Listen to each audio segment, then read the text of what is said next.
What's worthwhile? Considering what we consume, believe, say, and do towards peace of mind, vitality of body, and joy of spirit. I'm Ramsey Zimmerman. Here's some more healthy living, motivation, and discussion. I've had some absolutely amazing experiences, particularly with kids, that I'm initially told, hey, don't be offended if my child doesn't eat any of the vegetables. They don't like vegetables. And then all of a sudden I'm noticing that they're eating everything and they eat the vegetarian lunch at the end. So I'm like, wow. I've had people contact me after the fact and say, I started a garden, or I'm buying more organic, or my kids are now eating organic vegetables if I tell them that they're like Dave and Amy's, or people start planting a garden or growing basil on their windowsill, or just having a deeper appreciation for what it takes to grow really good food.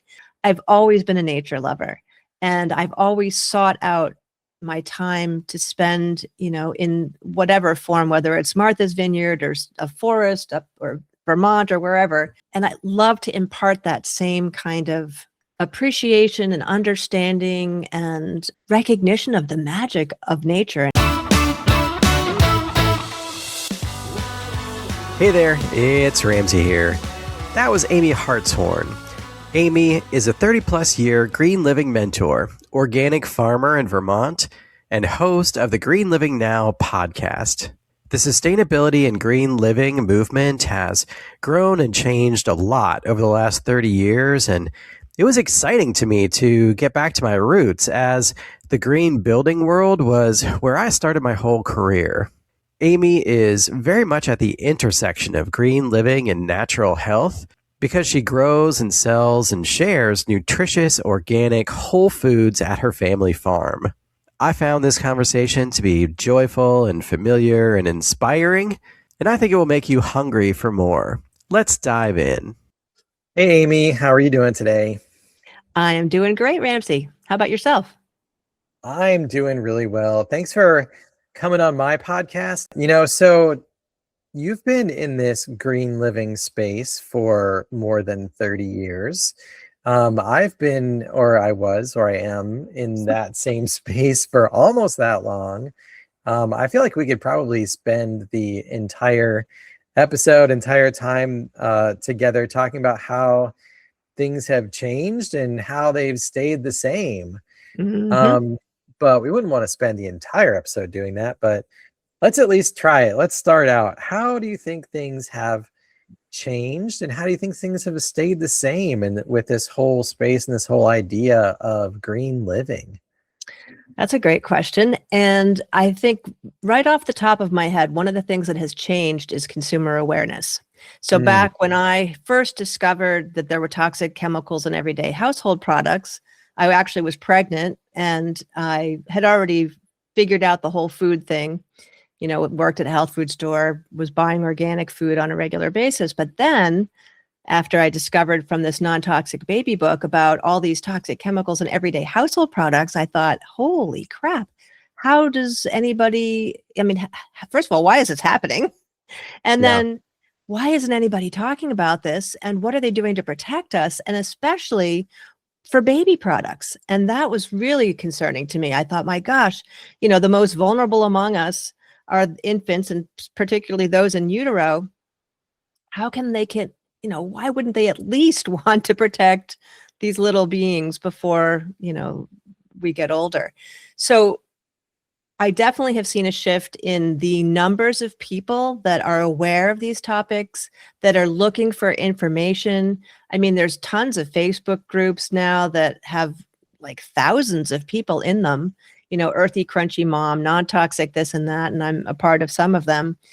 So that part definitely feels different than when I first started this. Yeah, no, I totally hear you. When I was in the space originally starting out, I was in the area of green building practices mostly. And so it was talking to architects and homeowners or home builders, and also talking to homeowners about like what's in building materials, either from like the toxic perspective or from how much resource extraction is happening with Right. that. And people, I think, were just starting to think about it. Hmm. And over the years, people did figure it out, right? So that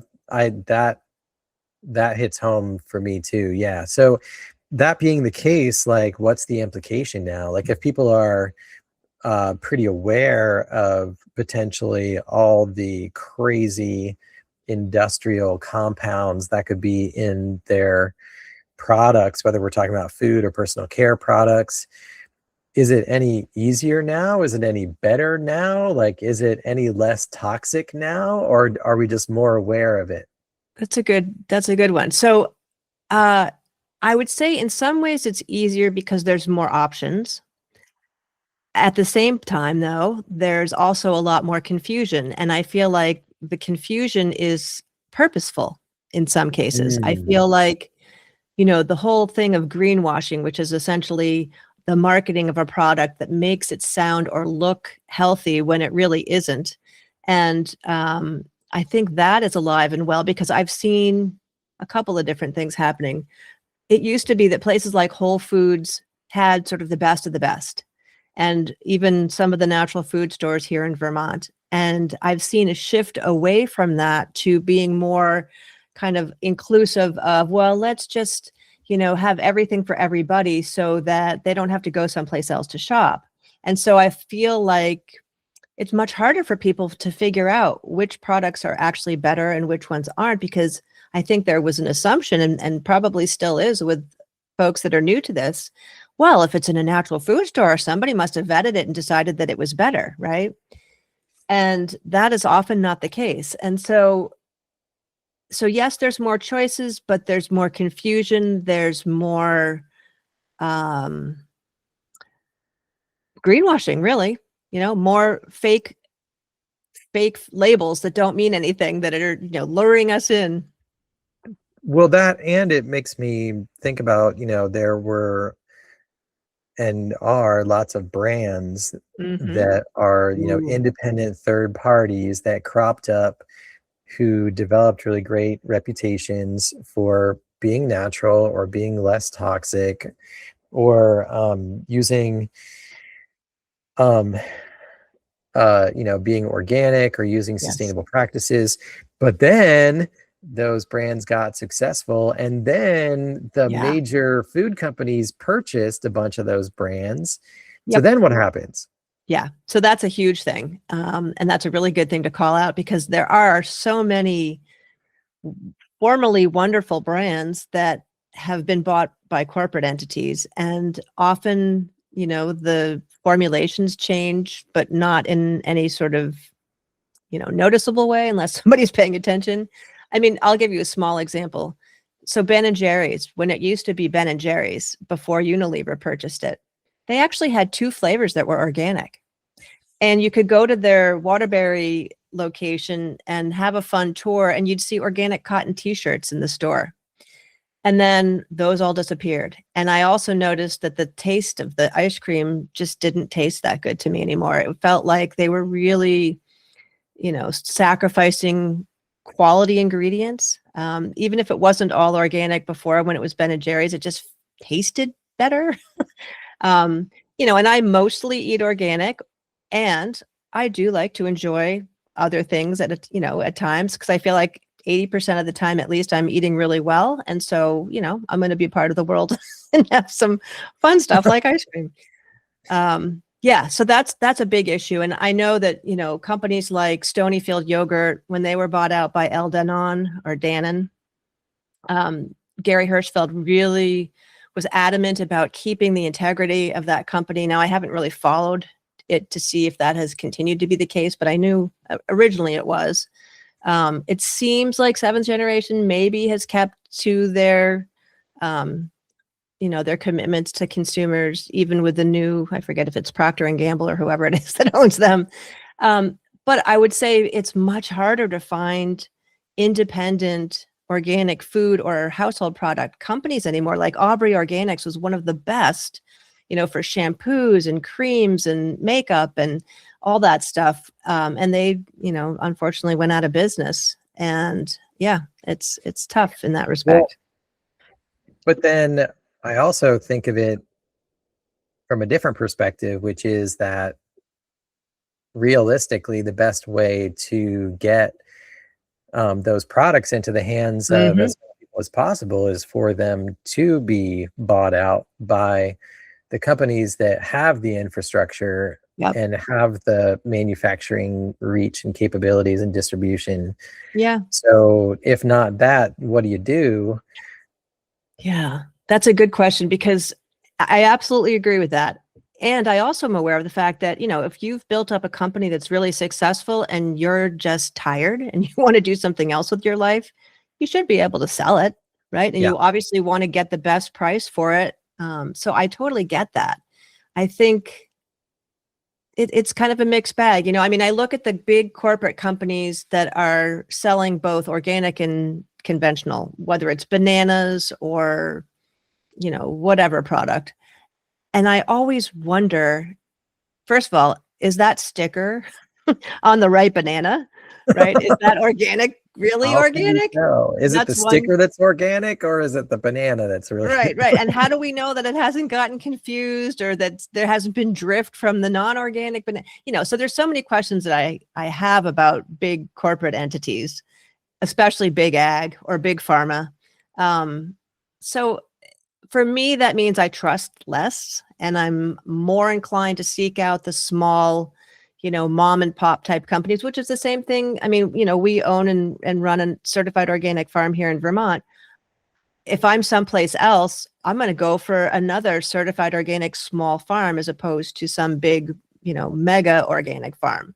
I just feel like Yeah. there tends to be more integrity and more following the rules and really having the ethos of wanting to do the best possible job with the least amount of, well, in the case of organic, you don't want any toxins really.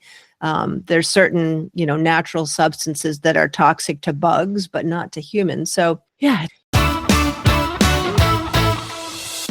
Here on What's Worthwhile, we've spoken a lot about burnout and why it's important to avoid it. So now let's talk about burnout resilience. Burnout resilience is your capacity to handle stress without losing your clarity, your energy, or your sense of purpose. It is the ability to recover well, stay steady under pressure, and keep moving forward when life gets demanding. And the good news is, it can be built by strengthening the foundations of holistic health. I created the Burnout Resilience Zone Assessment to help you see where you stand and which foundations may need attention. It takes just a few minutes and gives you a personalized breakdown with clear recommendations. Go to burnout.whatsworthwhile.net and learn which zone your burnout resilience is in. Well, tell us Balancing more act. about your organic farm in Vermont. Sure. What do you grow there, and who comes to see it? And Yeah. So I live in the Mad River Valley of Vermont, which is central Vermont near Sugarbush Resort. And we tend to have a mix of locals that come to the farm stand as well as a lot of visitors. So, oh, wow, spider just dropped down from my lamp. Is it an organic spider? I'm sure it is because there's no spraying going on in this household. So we grow a whole bunch of different vegetables and a few fruits. We have strawberries and blueberries and melons, flowers, and maple syrup. My husband is a 5th generation maple sugar producer. Wow. Yeah. That's exciting. And so we were talking about like distribution and labels and companies and stuff. How do you get to market? How do you sell? So initially, when he started, he was the main farmer at the farmers market, which we have a very robust and popular farmers market. The problem is that, because he knew marketing and he knew he had to make a big showing at the farmers market, he would get up at 2:00 in the morning, pack his truck, go set up, then sell from 9 to 1. And then whatever was left, he would drag it back to the farm stand.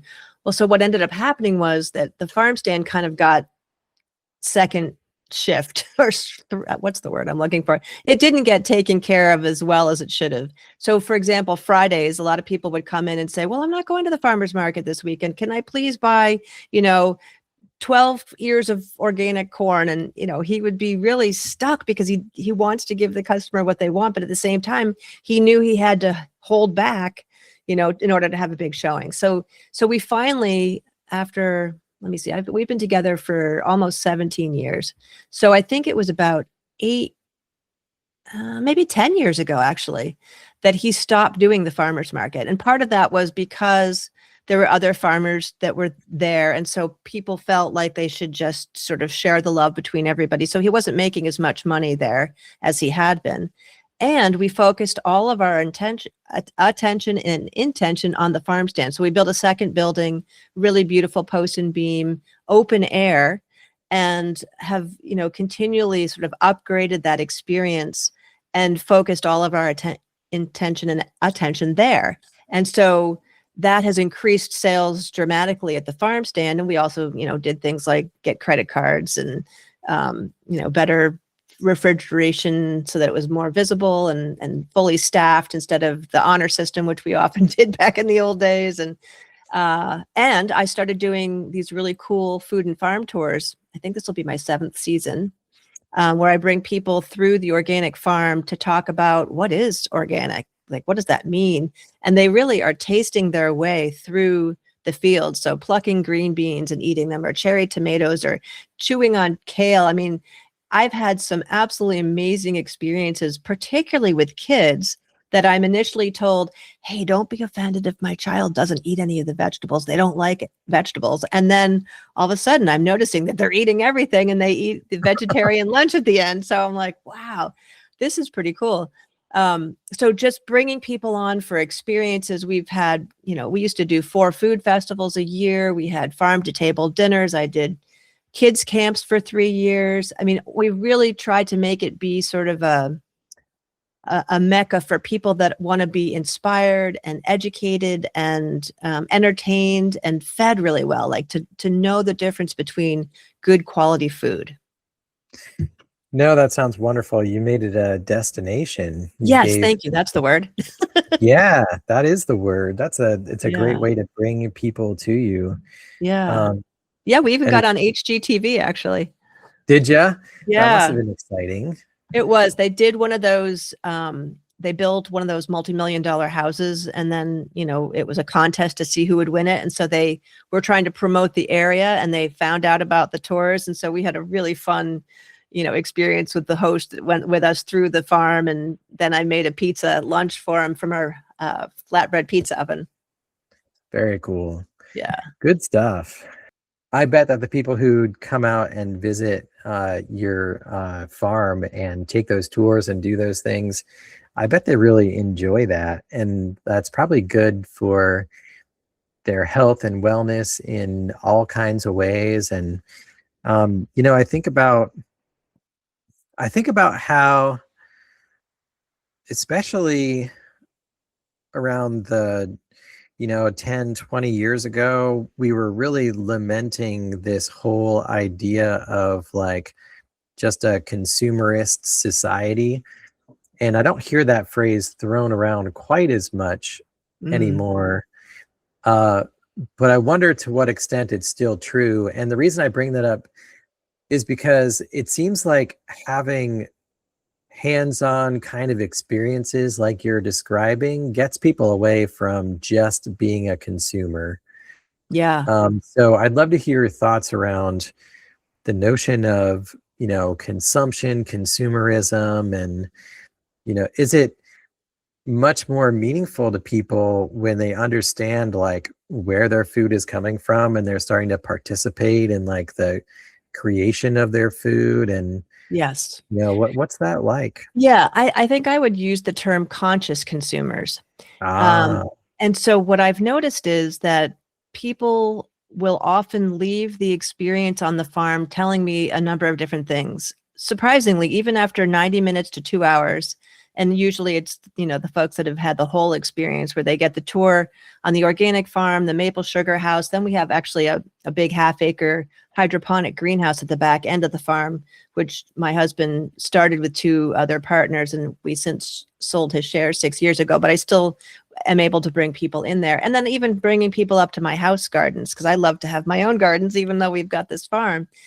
But people will tell me that the experience has been life-changing. And I used to think, how is that possible? You know, in 2 hours, somebody's actually having a life-changing experience. But I really feel like that is true for a lot of people. And, you know, like I've had people contact me after the fact and say, I started a garden, or I'm buying more organic, or my kids are now eating organic vegetables if I tell them that they're like Dave and Amy's, or, you know, people start planting a garden or growing basil on their windowsill, or just having a deeper appreciation for what it takes to grow really good food.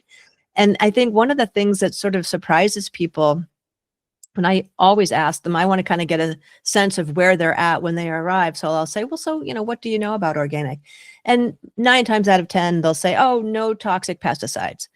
And I'll say, yeah, that's definitely one of the pieces. And then I focus on the fact that it's really about growing a healthy soil that's alive with all these microorganisms that are breaking down the organic matter that is then feeding the plants. And, you know, the more I've gotten into things like mushrooms and mycelium and like the connections that are happening underneath the soil between the plants and the trees, and it is just so magical. And I feel like I love to share that magic with people, you know, that even though I grew up in New York City of all places, I've always been a nature lover, and I've always sought out my time to spend, you know, in whatever form, whether it's Martha's Vineyard or a forest up or Vermont or wherever.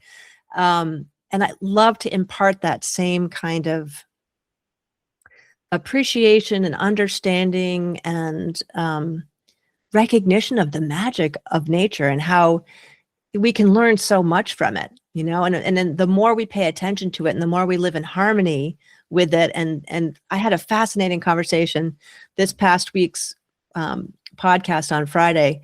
This guy is a mushroom forager and forest educator. And we were talking about the difference between sustainable and regenerative. And typically sustainable means you take what you need, but you put back at that amount, right? And he was talking about sort of the responsibility of actually generating more than what you take. So the whole idea of regeneration. So he gave a great example of harvesting for something called lobster mushrooms, which are these really interesting mushrooms that taste like lobster, surprisingly.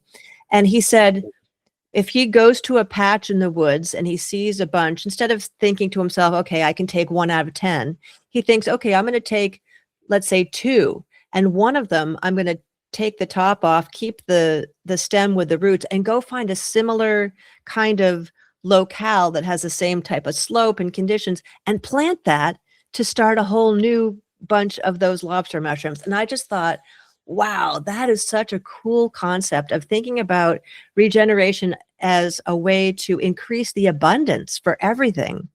And yeah, so that really was such a cool little sort of aha moment that that popped in. Yeah, you know, that whole notion of sustainable.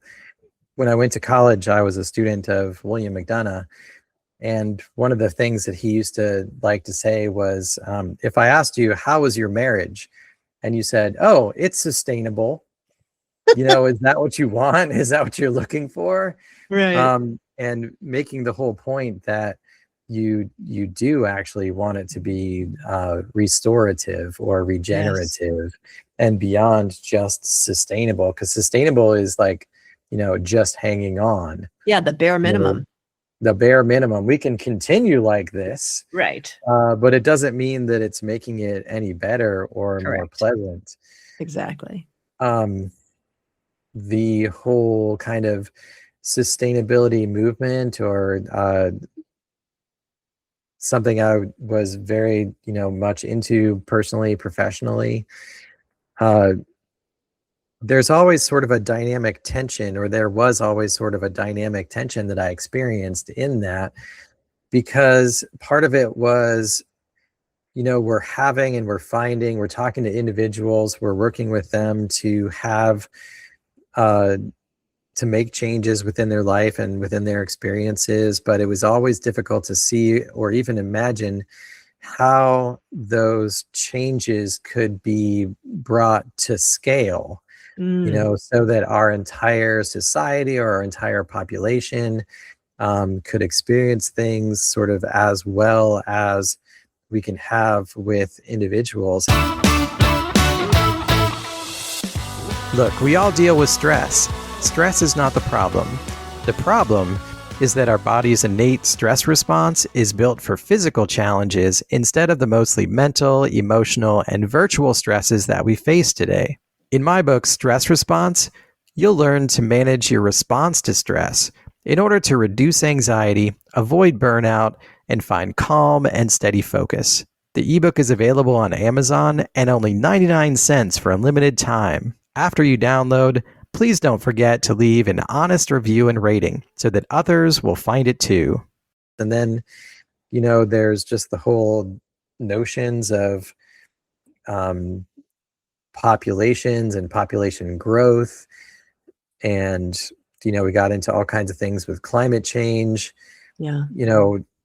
We talked a little bit already about how you scale products, and the example used before was like niche products being bought out and becoming, purchased by mainstream products.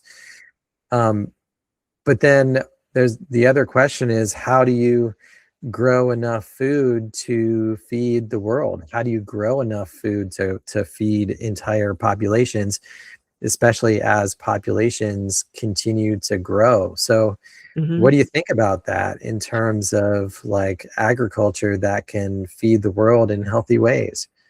I have a lot of thoughts, actually. I Oh, think good. that this idea that we need genetically modified seeds or chemically intensive agriculture or even the monocrop that, which is growing one crop over acres and acres of land, I think is really an outdated um, mindset.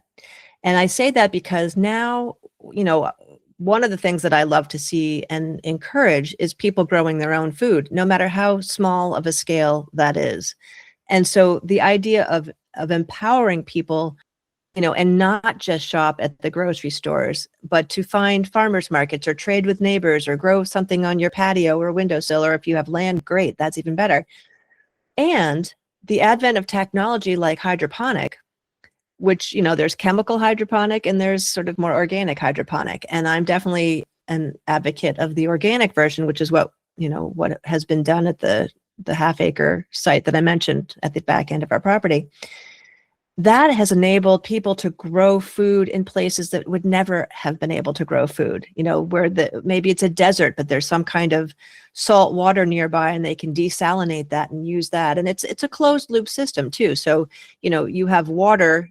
For those that don't know, hydroponic is basically growing in water with a nutrient solution as opposed to growing in the soil.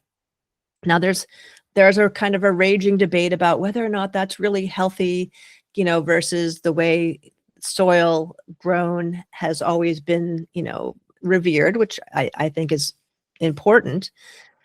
But I don't think we're just stuck with one choice. I feel like, we can diversify just the way nature is. And so one of the ways of diversifying is having hydroponic even in your own home. Like I have a little homeowner size hydroponic system that I just started growing cherry tomatoes, lettuce, and cucumbers so that we can have fresh stuff for our salad that I don't have to buy at Mm, the store, because I know that at the store at this time of year in February, it's like at least a week old, you know, if that. So I think it's about, looking at how to make choices that are more around that regenerative perspective instead of the extractive. Like, and there's so many negative implications of the way that we've been doing it with this large scale chemically intensive. I mean, if you just take a look at the amounts of sickness in this country that Americans have, and the numbers of pharmaceutical drugs that the average person is on, and it's really overwhelming. And we know that our food is our medicine. yeah. And it sort of makes the point that no one can do everything, but everyone can do something. Oh, that's a good way of putting it. Yeah. And maybe you're not going to get all of your vegetables from your home hydroponic Right. garden, but you can certainly get some, and you can grow some herbs, and you can Yeah. grow, some uh, fast growing things like lettuce, which you Yeah. mentioned, um, and really, in my mind, there's nothing better than a cherry tomato that is warm from the sun and the plant. Yes. Like those are Yes. just candy to me. I just pop those Absolutely. off the stem. Um, and this, we talk. I talk a lot in my podcast about uh, nutrient dense whole foods, Hmm. and probably one of the best ways to get nutrient dense whole foods is to grow them yourself. Yes, indeed. Um, there's people probably many people have limitations in terms of how much they can grow. You live in a city, you don't have a Right. yard. you Right. know Talk to us some more about, you have some ideas. It sounds like you have uh, a little kit that you in fact were describing and using something that you grow stuff in. Like, what if people don't have a lot of space? What are some thoughts around how they can grow a little bit for themselves? Yeah. So, if you have a sunny window, that's great. If you can get 8 hours of sun in that window, then you can grow a number of different things. The thing that's really cool, though, is even if you don't, if you have a dark apartment somewhere with grow lights, you can grow a lot of stuff. And so, I mentioned the little hydroponic system that I have. It has, I think, like 15 or 18 little spots for the plant seedling, which I use something called rock wool to hold that seedling in place, which also keeps the moisture, keeps the water absorbed. But I also have extra lettuce seeds this time because they poured out of the bag. I couldn't get them back in. So I have all these little lettuce sprouts that I'm going to actually put into a seed tray with, just a small amount of soil, and you can grow, on a sunny windowsill that way.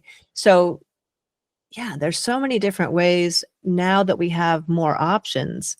And grow lights are an amazing advent. I mean, I prefer the sun, but if you don't have access to the sun where you live, then, get full spectrum grow lights.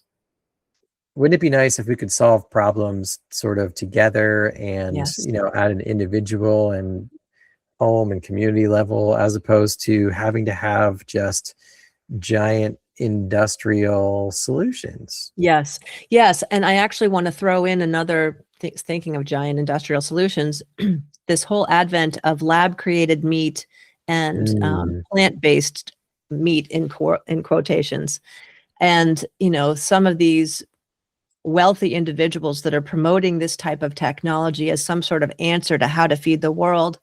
And to me, it is the absolute opposite of what we want and opposite of what we have been talking about here, because it's chemically intensive, it's expensive, it's extractive, it's, big factories using all sorts of electricity. I mean, one of the things that's really disturbing is to see, kind of tangentially, the data center concerns that are happening. The more of us that are using chat gpt and other ai and whatnot, all of these different giant data centers that are showing up near people or in people's communities, taking the water, charging the ratepayers for the electricity, that kind of stuff, I think, has to stop. Why should we, the average person, be footing the bill for these mega companies that are, making so much money by utilizing all of these resources that don't belong to them, but they're not paying for them? So I think I think there's a whole different mindset that needs to be adopted. There's still seed companies making money selling seeds. There's still, compost companies or soil. You can buy a bag of organic soil. You can buy the hydroponic unit. You can buy the lights. All of those things, somebody has to sell. So there is still an economy to be made from small scale, homeowner size stuff. Um, yeah. yeah, and I think we kind of keep coming back to that, and I see and think that Distributed, smaller kinds of economies are wonderful. Yes.